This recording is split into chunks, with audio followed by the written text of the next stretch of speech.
The Lovely Lady by D.H. Lawrence. At 72, Pauline Attenborough could still sometimes be mistaken, in the half-light, for 30. She really was a wonderfully preserved woman, of perfect cheek.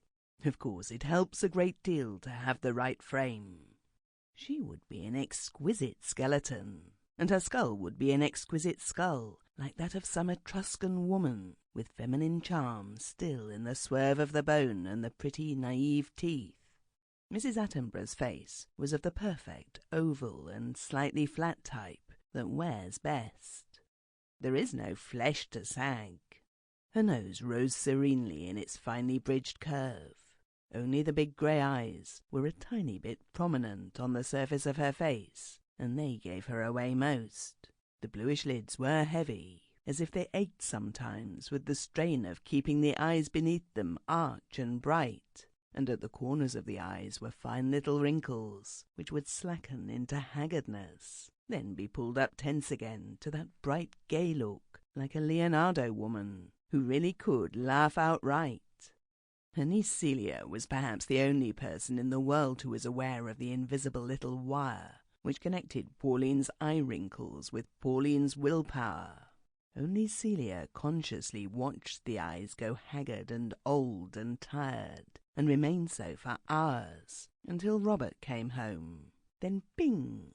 The mysterious little wire that worked between Pauline's will and her face went taut. The weary, haggard, prominent eyes suddenly began to gleam. The eyelids arched. The queer, curved eyebrows, which floated in such frail arches on Pauline's forehead, began to gather a mocking significance, and you had the really lovely lady in all her charm. She really had the secret of everlasting youth. That is to say, she could don her youth again, like an eagle. But she was sparing of it. She was wise enough not to try being young for too many people. Her son Robert in the evenings, and Sir Wilfrid Knipe sometimes in the afternoon to tea. Then occasional visitors on Sunday when Robert was home. For these she was her lovely and changeless self, that age could not wither, nor custom stale. So bright and kindly, and yet subtly mocking like Mona Lisa, who knew a thing or two. But Pauline knew more, so she needn't be smug at all. She could laugh that lovely, mocking, bacchante laugh of hers, which was at the same time never malicious, always good-naturedly tolerant, both of virtues and vices, the former, of course, taking much more. Sample complete. Ready to continue?